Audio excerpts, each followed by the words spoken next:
Hello everybody, this is the first video for chapter 4 of the statistical learning class. So the purpose of this chapter is to introduce nonlinear regression models. In the previous chapter, we've introduced linear regression models, which were a solution to provide smooth, in fact, linear prediction models, which varied smoothly as a function of the predictor value. But in many phenomena, the relationship between the response and the explanatory variables is nonlinear. So it's relevant and important to design some models that are tailor-made to deal with these nonlinearities. Just a quick note, in the previous video, we've mentioned applying transformation to the set of predictors so as to capture nonlinearity. So this is one approach, but in this chapter, we will see many other alternative approaches that have been developed in the literature to handle nonlinearities. So this chapter mainly discusses parts of chapter 7 from the introduction textbook, parts of chapter 5 from the elements of statistical learning textbook, and we're going to discuss GLMs quite a bit, which is a class of models we'll introduce shortly. And for this, these models, they weren't discussed in the textbook, or at least not extensively. So I've used an external textbook which discusses mainly GLMs. So of course you don't have to buy this book. The set of slides is self-contained, so you don't have to go buy that other book. But if you want to learn more about GLMs, this is a reference I recommend. So in this whole chapter, we're still going to use the original regression setup we had, where we have small n observations in a training set. And then for each observation, we have the response y. yi is a number, so it's a numerical or a quantitative response, and predictors xi, where xi is the vector of predictors associated with observation I. And once again, ultimately what we want to do is for a completely new observation y0, we'd like to make a prediction of that value based on its predictors. So if we go back to chapter 3 where we had linear models, the linear regression framework imposed the following. So we had, maybe I'll write here, we had something of the form yi is equal to beta 0 plus sum of beta j xj plus epsilon j. So often in the previous chapter we use deterministic predictors x, but here in this chapter we'll generalize and we'll assume that these are random. Okay, so it doesn't change much in the analysis, but we can make it more general here without many additional technical difficulties. So what we'll assume here is the predictors here are random variables also, and the noise, yes, it's random, and the noise is independent from the predictors. Okay, so if we take the conditional expectation of the response with respect to the predictors, what we obtain here is the conditional expectation is of course beta 0 plus the sum across all explanatory variables of the slope times the predictor here. So here it should be ij. And here the expected value of the noise given predictors, well, it's the unconditional expectation because noise is independent from predictors, and then the expectation of the noise term is 0, so when we take the expectation, this guy vanishes. So this is the expectation of the response for the ith observation, which can be written vectorially as xi transpose beta, okay, where beta is the vector of all well, all beta, so beta 0 until beta p, and xi transpose is a vector which contains 1 and then all the predictors for that variable. Okay, so this entails that the relationship between the expected value of the response and the predictors is linear, which might be too restrictive in some applications where there are nonlinearities. So what is done here is we'll consider a more general class of models called generalized linear models, which relax this linearity assumption. Okay, so we will see that linear models from chapter 3 are a particular case of these generalized linear models considered here. Okay, so these GLM stands for generalized linear models, they rely on the following assumptions.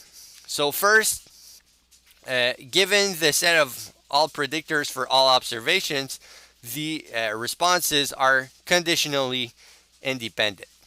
Okay, so once we fix the predictors for all observation, then there's no dependence between the y's, and this stems could be yeah. So this is it. Okay, so once the x are fixed, the y's are independent. Second assumption is that we have some function g that is monotonous and differentiable, and we have that for some function g of the expectation of the ith response given the predictors is a linear combination of the predictors. Okay, so that function g is called the link function. There are standard choices, but there are many other possible choices. G must be at least monotonous and differentiable, but we will see some choices that are typical in practice. And then what we see here is that if g is the identity function, so let's say g of x is equal to x, then this relationship falls back on the original linear relationship between the response and the predictors. Okay, so for g is equal to identity, we fall back on regular linear models, but for non-identity g functions, then we have a nonlinear relationship between the expected value and the predictors, which can be, so instead this can be written as the expectation of the ith variable is equal to g inverse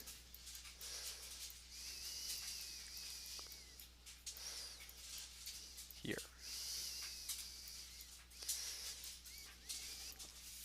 Okay, so does the inverse exist? Well, because g is monotonous and differentiable entails that you have a continuous function. So for this reason, the inverse of that function exists. Okay, so this was the second condition which related the expected value of the response and predictors. And now there is a third assumption in GLMs, which are that given the predictors x, so once the predictors x are fixed, the distribution of the response yi is from the exponential family of distributions. Okay, so we have to differentiate. There's the exponential distribution and the exponential family of distribution. Both are not the same. The exponential family is a wide class of distributions among which the exponential distribution is. Okay, so the exponential distribution is a particular case of a distribution from the exponential family. We will introduce this family in the next few slides. Okay, so basically GLMs have three assumptions. One, once you fix predictors, the y's are independent. Second, there's the relationship between the mean of the ith response and the predictors is not linear, but g of the expectation is a linear combination. And here, the distribution from the y's, once we fix the predictors, is drawn from the exponential one distribution from the exponential family. Okay, so a bit more on these distributions now. Okay, so we said that given the predictors, the PDF of y, so the density of y, or if yi is discrete, it's the mass function instead. Okay, so it's either the PDF if y is continuous, or the mass function if y is discrete, is assumed to be of the following form. So either the density of the mass for observation yi evaluated at yi, and here we have two parameters. One is theta I, and another is phi. So we assume that phi will be fixed for all observations, whereas theta shall be varying across observations. Okay, so what we're going to assume here is that the distribution, either density or mass function for observation I, is of the following form. It's the exponential of yi theta minus a function of theta divided by another function ai of phi plus some function which is only a function of yi and phi.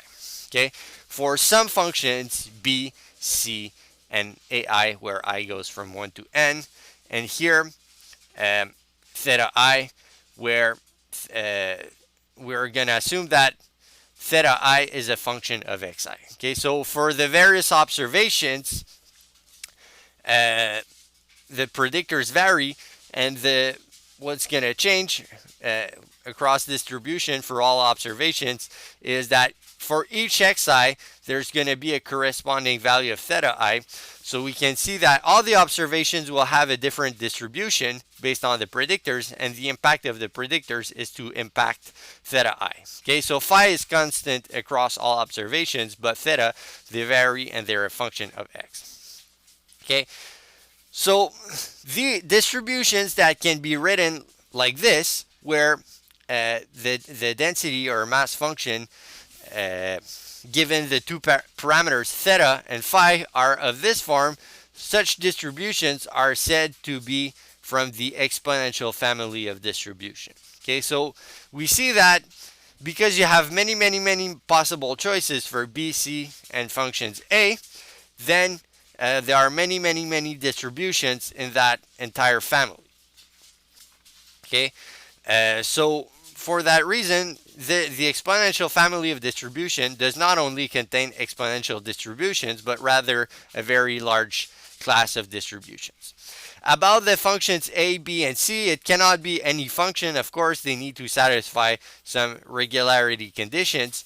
So we won't necessarily expand a lot on, it's a bit out of scope, so we won't discuss these extensively. But for example, we're going to assume that b must be at least twice differentiable, for instance. Okay, so b is not any function, but any function which satisfies some regularity conditions, which include, among others, being twice differentiable.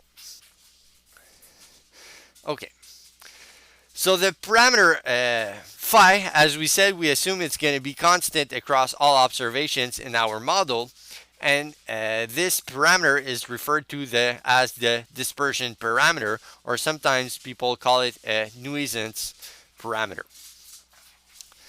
Okay, now about the function ai. So recall that for all observations, the function a varied across all the observations.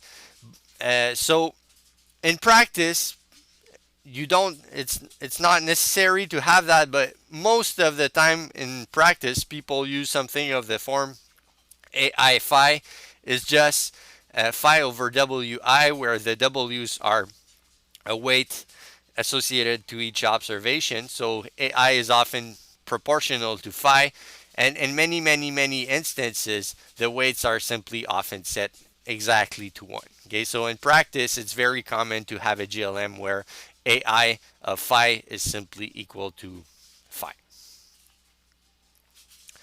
Okay, so now we postulated something about the form of the PDF, or the mass function, and from that expression, can we know something about the moments of such distribution? So can we know, for example, the expectation and the variance of the distribution in terms of these functions b, c, and a?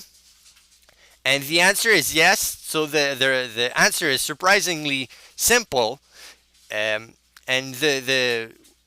we can show that for the observation I, its expected value, and here I haven't written conditional on predictors, but this should be conditional on predictors because theta I is a function of predictors.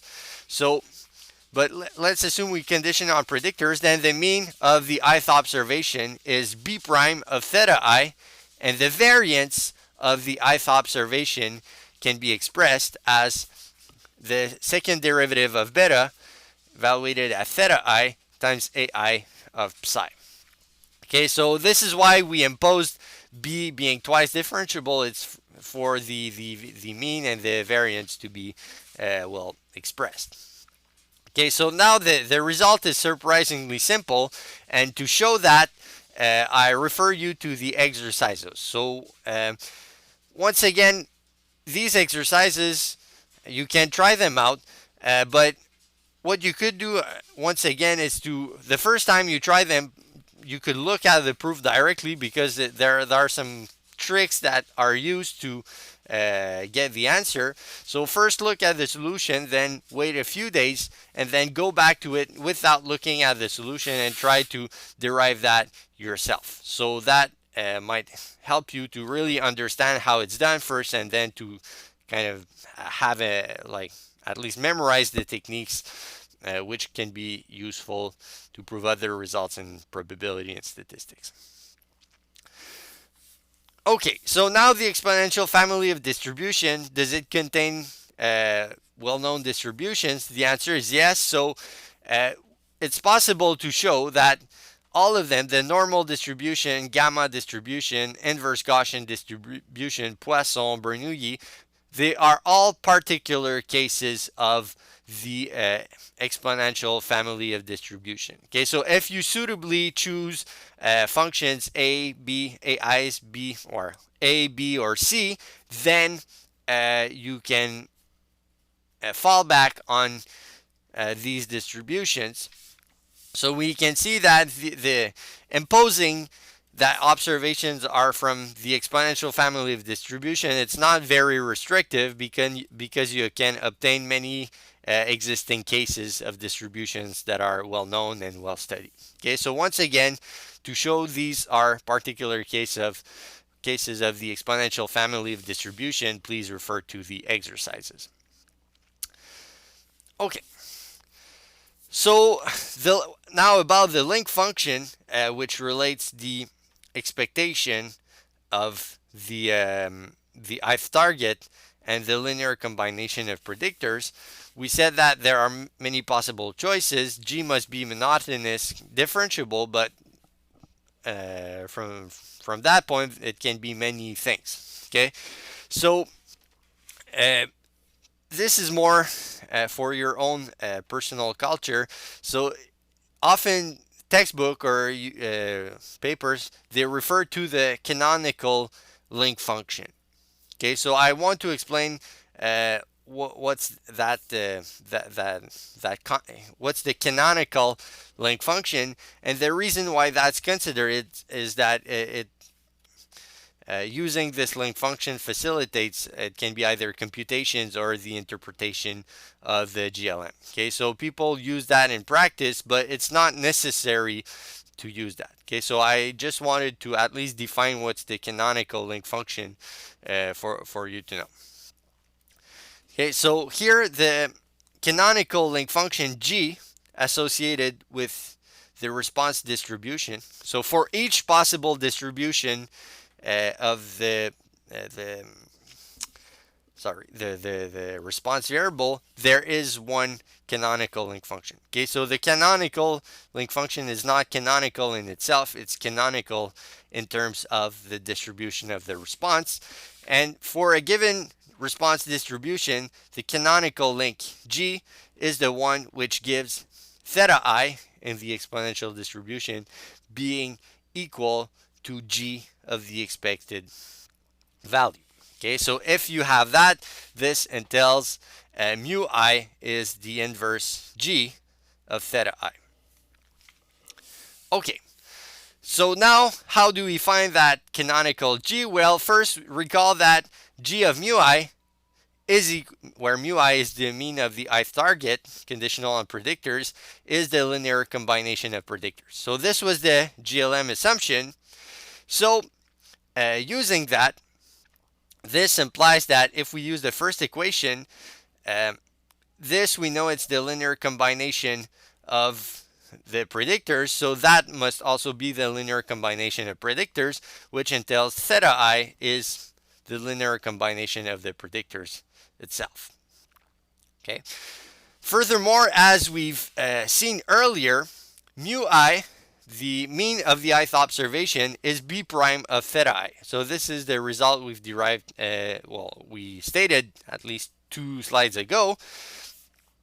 So because of that, we have that theta I is equal to xi transpose beta, and we have that theta I is the inverse of mu I. Okay. So what happens here is that, okay, here, okay, this is the part where I need to think a little bit. I always freeze a bit on this, so give me 1 second. Okay, so here, if you combine this expression, this means that, okay, here if we use this, we have g minus 1 of theta I is equal to b prime of theta I. Okay, that's it. Okay, so this is combining this equation and this equation. So if we combine this and this, what we have, we can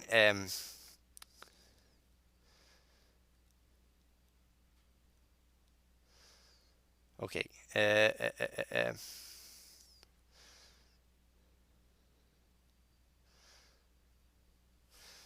give me 1 second. So g of mu I. Oh yeah, okay. So if we do that, what we can do instead is the following. Sorry about that. Maybe my explanations were not clear. So instead, what we could consider is this. So here, mu I is equal to g of, theta I. Okay, so here, if we consider this one, mu I is g, sorry. Okay, I'll start over. Theta I is equal to g of mu I.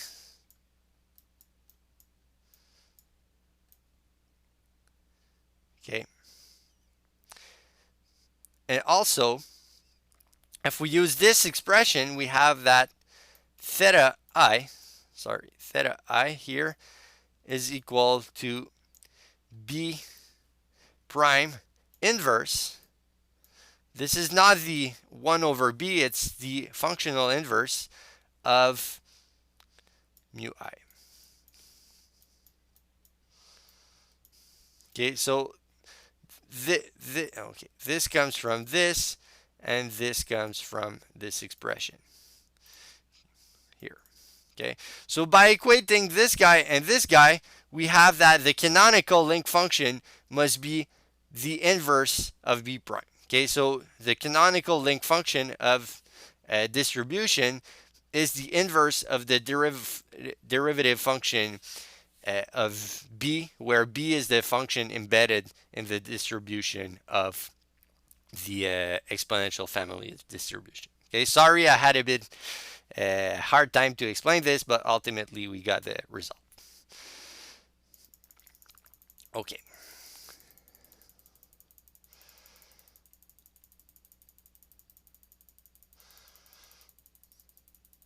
So among possible choices for the link function, you have many possible choices, but one very common choice is the canonical link function.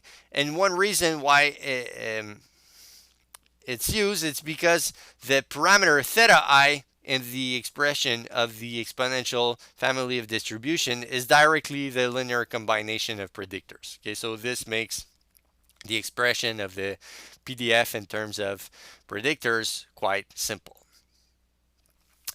Okay, so now we've introduced the GLM model. We described the underlying assumption, but let's say we postulate a GLM model. Okay, so we say this in our data, the response will be a GLM, and let's say we specify the link function. So maybe G is the log function or something like that, and let's say we say that the distribution of the variables y is gamma or something like that. So once we do that, we must estimate the parameters of our GLM. Okay, so when you apply a linear regression, you must estimate the parameters of your linear regression. So the same thing applies for GLMs. So there are many ways GLM models can be estimated. We'll discuss two of them, but of course there are other methods that can be used in practice. Okay, but because for the sake of brevity, we'll only discuss two methods. The two methods we're going to consider are maximum likelihood or least squares. Okay, so I'd say maximum likelihood is more common than least squares, but we'll still discuss the two. For the least squares estimation, the expression of the problem is pretty simple. What's typically done is to minimize the sum or of squared differences between the ith response in the data set and the associated prediction made by the GLM model, where we had that the point prediction was of the form G inverse times the linear combination of the betas. Okay, so recall in the GLM model, our assumption was that G of the expectation of yi given the predictors is equal to the linear combination of predictors, so xi transpose beta. So here, if you apply the inverse of G on both sides, you have that the expectation of yi given here is equal to G inverse of this guy, of the linear combination of the predictors. So the best prediction you can make for y is G inverse of the linear combination of predictors, where the weights of the combination is the betas. So this is why this is the prediction for the ith observation provided by the GLM. So the least squares approach entails finding the betas, which minimize the sum across all observation of the squared of the response of your ith observation minus the associated GLM prediction. Okay, so this is very simple to express the problem for least squares. And here, one thing we notice,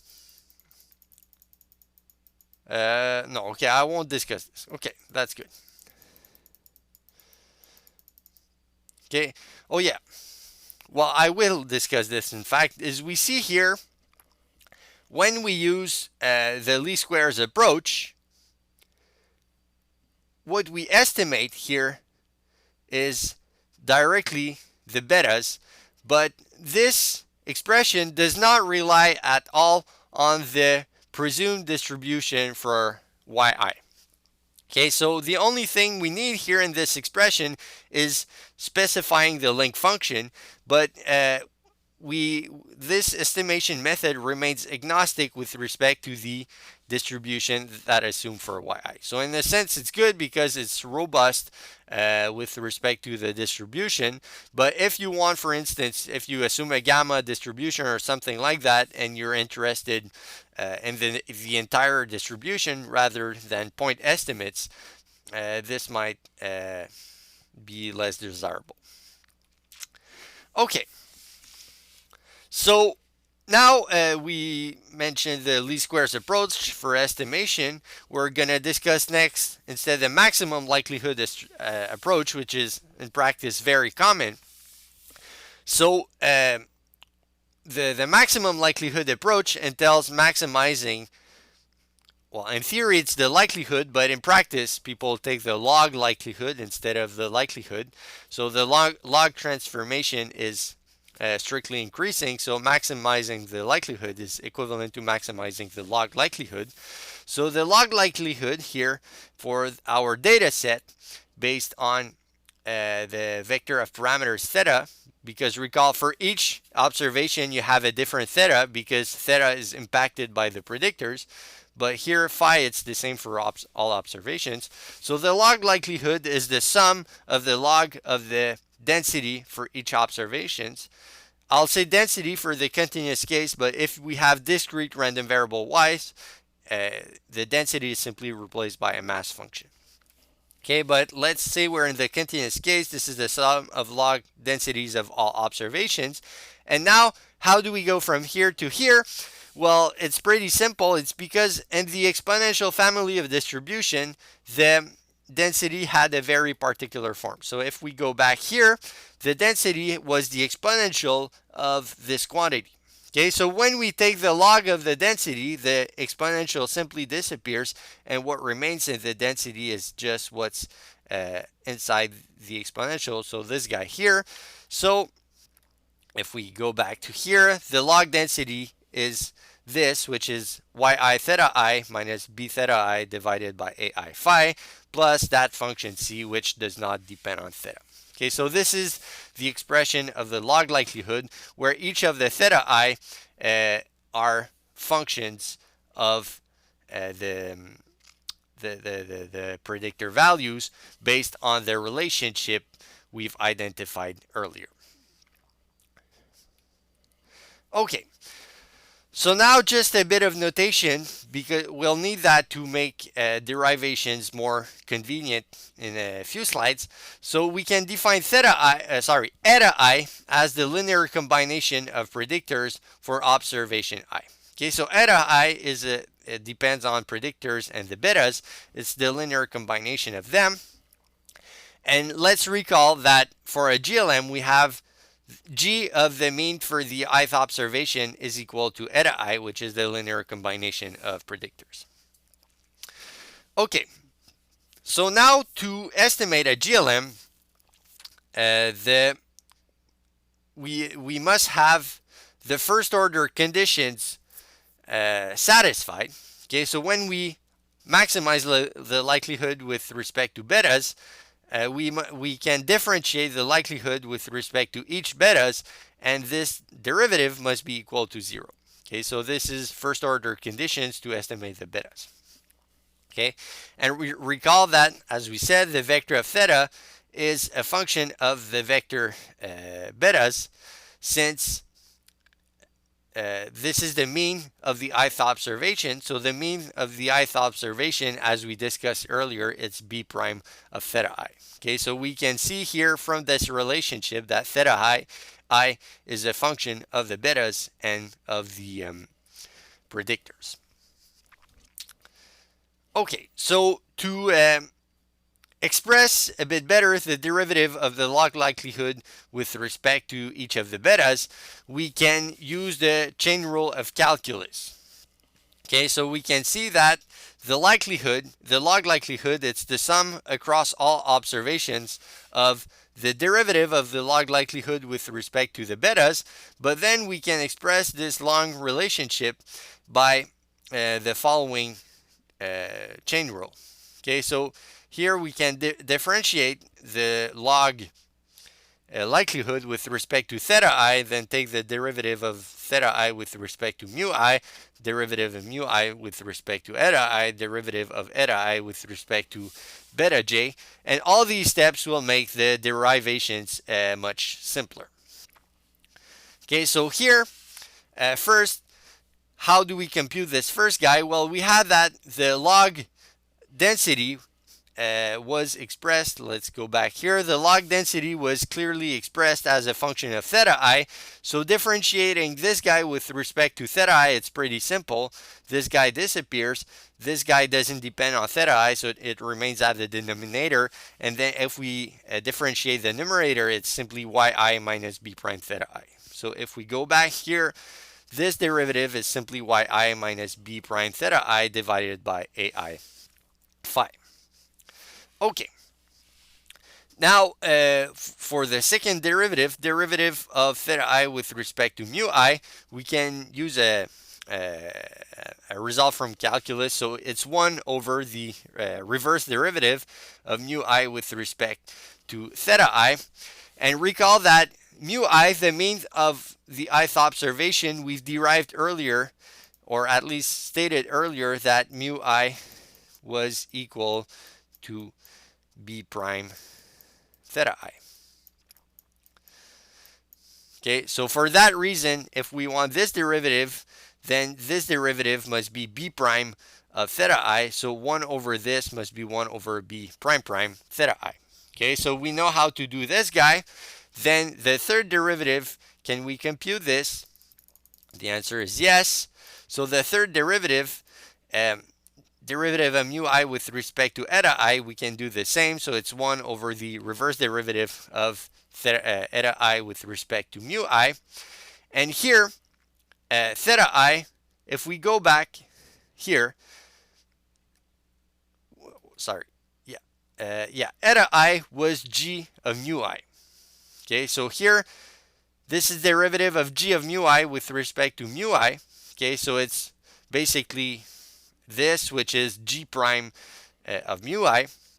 And then finally, the last observation here, if we differentiate eta I with respect to bj, this is xij. So why is that the case? It's because eta I is the linear combination of the predictors and the betas. So here, if we differentiate this guy with respect to beta j, what remains is the jth element of this vector with it, which is xij. Okay, so if we plug all these four derivatives into that, then we have indeed the expression for the derivative of the log likelihood with respect to each of the beta j's, which is the quantities we must set equal to 0 if we want to maximize or optimize the likelihood of our model through first order conditions. Okay, so if we just plug all these four derivatives into this, what we obtain here is that if we want to maximize the log likelihood, we must have that the derivative of the log likelihood with respect to each of the bj's, which can be expressed as this. So this is just plugging the four derivatives in the above equation in the prior slide, must be equal to 0. Okay, and one interesting here to notice is that b prime of theta I is equal to mu I. So this is, as we said, this is the mean of the ith observation is b prime of theta I, and here at the denominator, this quantity here, ai phi times b prime prime theta I, can be expressed as the variance of the ith observation. Okay, so basically, first order conditions have the following form for a GLM. The derivative of the log likelihood with respect to a beta, it's the sum across all observations of the departure of the response from its mean times the associated jth predictor divided by the variance of the ith observation times g prime of its mean. Okay, so this is great. So having either this or this equation to set equal to 0, it's good, but now in practice, unless we're in very specific cases, there's no closed form solution for these expressions. So typically, this root finding problem, root finding means setting equations equal to 0, must be solved numerically. Okay, so how to do that numerically? Well, you can do it like directly like a root solving problems, but typically there are other iterative procedures that can be applied. So unfortunately, we won't have time to cover this. So if you want to know more about this, please see the McCullough and Nilder reference that I've discussed earlier for this. It's very interesting, but we won't have time to cover this very thoroughly here. Okay, so this is how it's done in practice. There are some procedures which set these derivatives to 0 so as to optimize the parameters of a GLM. Okay, so here we have general functions a, b, and c, but as we mentioned earlier, a very typical case in practice is when people select the function ai to be the identity. So in this case, ai of phi is simply phi. And what happens here is if we choose this case, then we're going to see our calculations are simplified. Okay, so if ai of phi is phi, then this expression we had to set equal to 0. If we substitute ai by phi, if this is replaced by phi, we could multiply by phi on both sides, and 0 times phi is still 0, and here this phi would disappear. So then the first order conditions would become of this form. And what we observe here is that in this expression, nowhere does phi appear. So theta I is not impacted by phi. Mu I, it's b prime theta I. Okay, so here this doesn't depend on phi. So we can see that if we assume that ai is a function of phi, then first order conditions for the betas do not depend on phi. So this means that the estimates of the betas can be performed on their own without estimating phi at all. So this is in some circumstances, this is a good news because it allows us to separate the estimation and do the estimation in 2 steps. So first you estimate the betas and then the phi to get a complete estimation. So by being able to separate the estimation, we can get a procedure that is more efficient. Alternatively, if you're only interested in point forecasts, so if you only want to forecast point forecast of each observation, recall we had that the forecast of the ith observation was g inverse of xi beta. So to make the point forecast, we see that the only thing you need is the betas. You don't even need the phi. Okay, so if you're not interested in estimating the entire distribution of your responses and predict distribution, but you're rather only interested in point forecasts, then you're not you don't even need phi, so you can apply this procedure here without estimating phi at all and still be able to form predictions based on your GLM model. Okay, so this can be very convenient if you really want only point forecasts and not to forecast entire distributions of your responses. Okay, so now the next topic is once we have parameters, then often what we want is to do either inference on the parameters, so find their distribution, or determine if the parameters are significantly different from 0. Okay, so this is common in statistics. Once you estimate parameters, you want to know how much uncertainty there is around parameters, and like if some parameters are not significantly different from 0, it might be worth it to drop these predictors. Okay, so an useful result in that case is the distribution of your parameter estimates is based on the asymptotic maximum likelihood theory. It can be shown to be asymptotically normal, where the true mean is beta and the variance can be approximated by the inverse Hessian matrix of the likelihood, at least the expected log likelihood. Okay, so how do we express this? The Hessian matrix here with respect to parameters beta evaluated at beta hat is defined as minus the expectation of the second derivative of the log likelihood. Okay, so having a matrix of at least this matrix, let's say it like this, it's referred to as the expected Hessian matrix of the log likelihood. Okay, so the Hessian matrix is the matrix with second derivatives. Okay, with second order derivatives with respect to each of the betas. So now in practice, the Hessian matrix, because it's an expectation, we don't know that exactly, but it can be shown that it can often be well approximated. The expectation can often be well approximated by the realized values. Okay, because why is that the case? Okay, so because the log likelihood, it's a sum of terms across all observations. So because it's a sum of terms due to the law of large numbers, this sum can be approximated by the average value. I won't delve into details, but this is the high level expectation.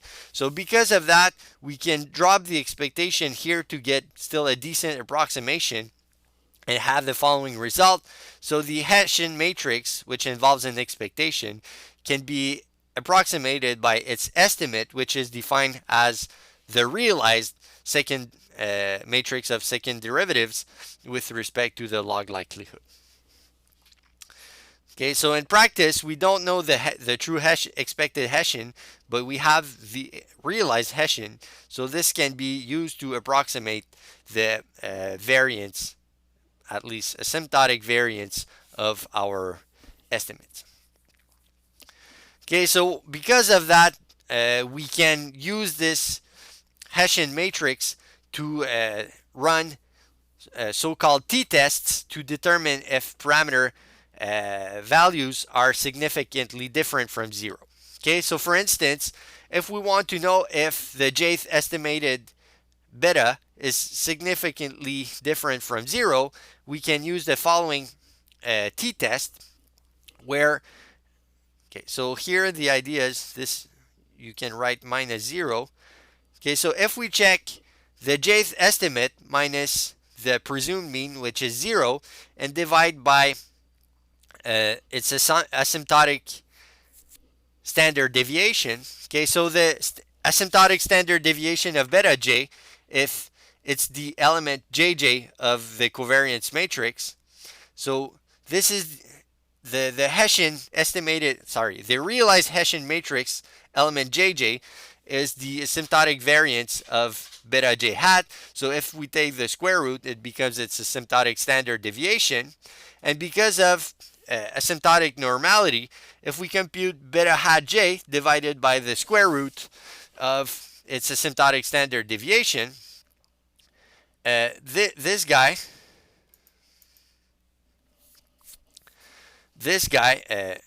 within the absolute value, if under the assumption that beta j is 0, this should be approximately normal 0, 1.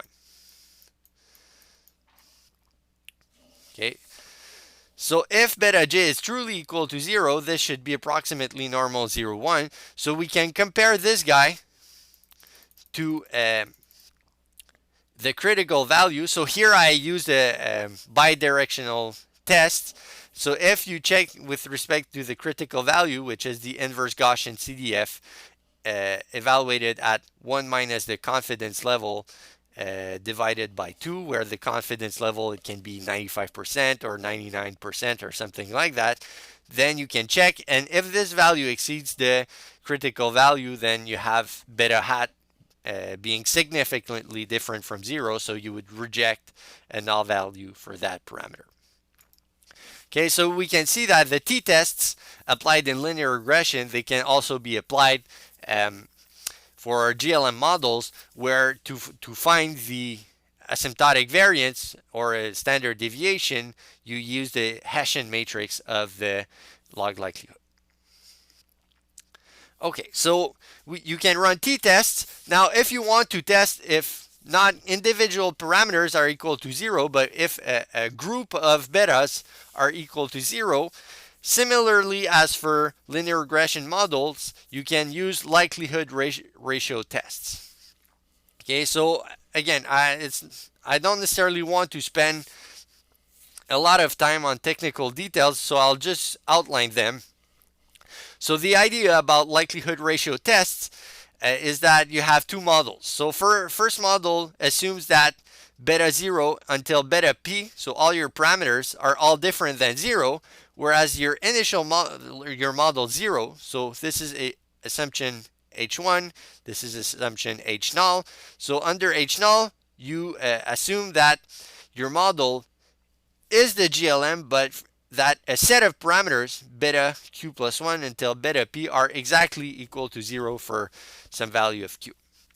Okay, so basically you want to test the null hypothesis where a group of betas are equal to 0 in comparison to the alternative assumption where all the betas are significantly different from 0.